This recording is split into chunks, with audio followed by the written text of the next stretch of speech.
Assalamualaikum warahmatullahi wabarakatuh.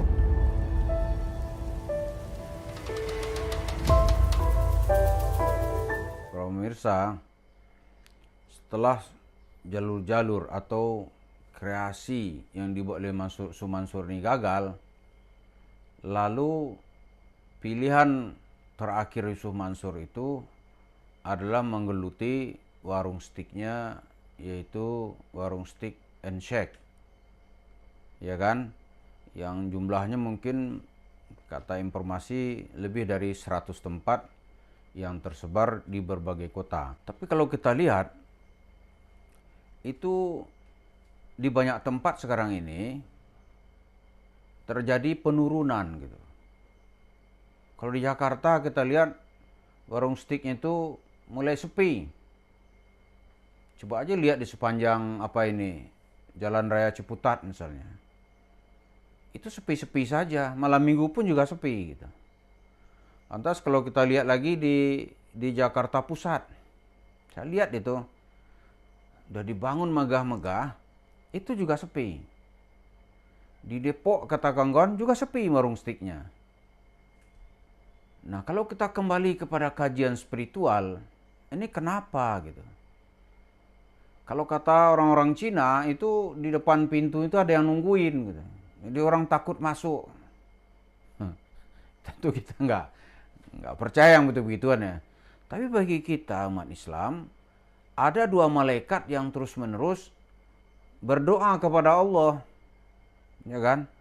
Malaikat yang pertama mengatakan begini, Allahumma a'ti munfikan khalafa gitu. Ya Allah, beri ganti orang-orang yang pemurah ini, orang-orang yang baik ini, orang-orang yang suka berinfak ini, orang suka bersedekah ini, beri ganti, berlipat-lipat ya Allah. Tapi malaikat yang satu lagi, itu melihat orang-orang bakhil, orang-orang jahat, orang-orang zalim, dia tungguin itu. Berdiri sampingnya dia berdoa, Allahumma a'ti mumsikan talafa. Kira gitu redaksinya gitu. Ya Allah, beri laknat, ya kan? Atau hancurkan, atau tahan orang-orang yang bakhil ini, tahan hartanya, atau habiskan hartanya gitu. Jadi kalau dari cerita ini kita mencoba membaca ya fenomena Yusuf Mansur dalam berbisnis sekarang ini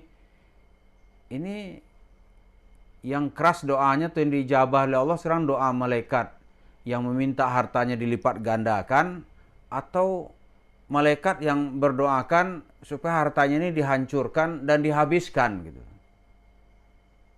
Mungkin ya ada yang mengatakan ya doa malaikat yang meminta supaya dihancurkan itu mungkin lebih diperkenankan oleh Allah gitu. Itu ada yang berpikiran begitu. Kenapa?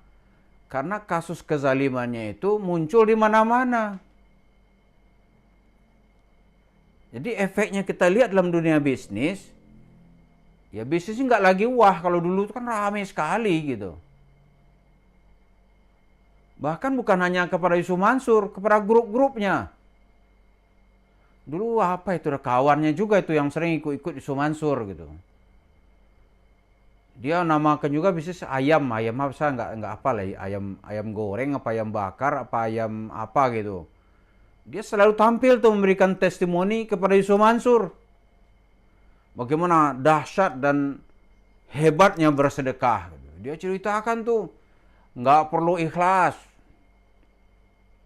Nggak perlu. Kita harus ikhlas dulu, nggak perlu khusyuk bersedekah, gitu. Nggak perlu ikhlas, sedekahin aja, biarkan Allah yang bekerja. Ternyata hanya beberapa, ya kalau setahun 2 tahun kemudian habis. Sekarang ini tinggal fosil-fosilnya itu, tinggal cerita-ceritanya. Dia coba lagi jadi ustadz seperti Yusuf Mansur, gagal juga. Karena tujuannya bukan untuk menyampaikan ajaran Islam, tapi untuk meraih keuntungan atas nama sedekah dari kalangan umat Islam. Mereka tiktokan tuh dengan Yusuf Mansur tuh. Itu yang terlihat. Tapi tentu saja malaikat yang mengikutinya lebih didengar Allah gitu. Ya kan? Lebih didengar Allah, ya Allah. Hancurkan pembohong ini. Hancurkan harta orang-orang yang berbicara atas namamu dan berbicara atas nama Islam gitu. Sehingga dia sekarang tuh tinggal cerita-cerita fosil, cerita-cerita sejarah gitu. Nah, nampaknya Mansur sekarang ini menekuni dunia bisnis dia juga berat sebenarnya dia tuh. Jadi kalau ada yang bercerita dia memberi makan 2 miliar sehari gitu, itu tentu saja sesuatu yang sulit untuk dibuktikan.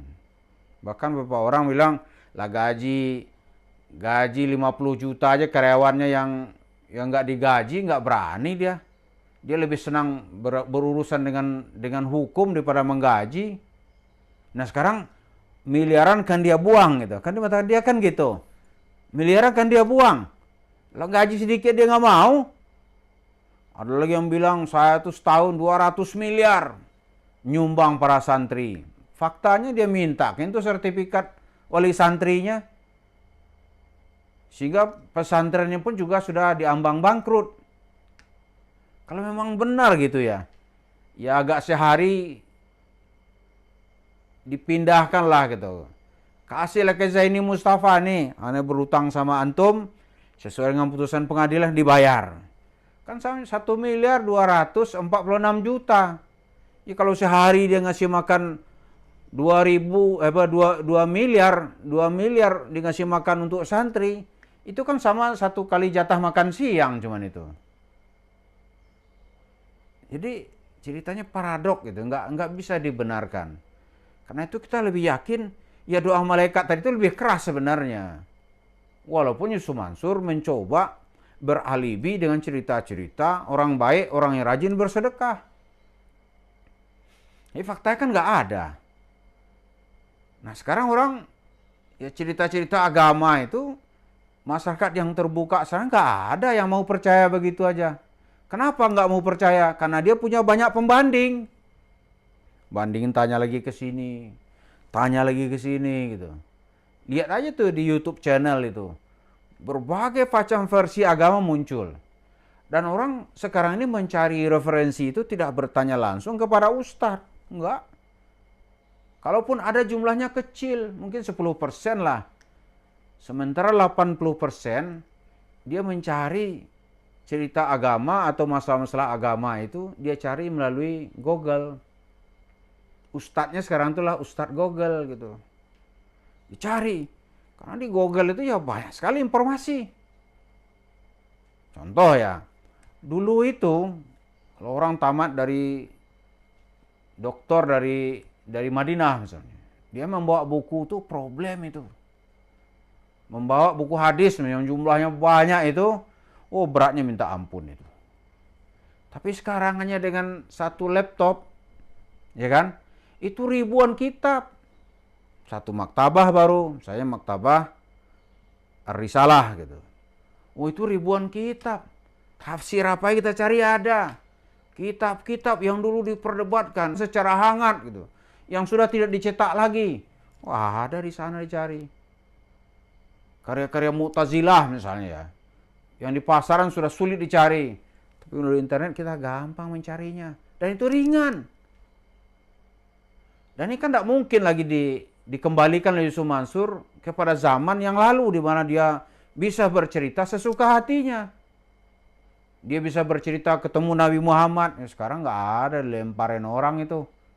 Dia bicara-bicara dengan Nabi Muhammad, Muhammad masuk ke dalam rumahnya. Kalau bicara terus dia, yakin dia akan diserbu oleh netizen gitu. Karena ceritanya ternyata bohong. Tidak ada ulama yang meyakinkan itu dan dianggap itu sebuah cerita-cerita salah.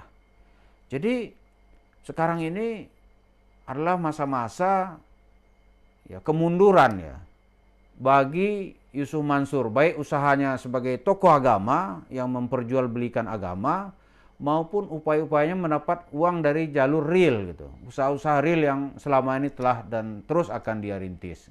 Dia menghadapi kondisi lapangan yang berat dan tidak bersahabat. Mudah-mudahan kita lihat bagaimana Allah akan memperlihatkan kuasanya dan doa malaikatnya dijabah oleh Allah, bagaimana rezeki orang-orang ini dicabut dengan caranya sendiri. Terima kasih. Assalamualaikum warahmatullahi wabarakatuh.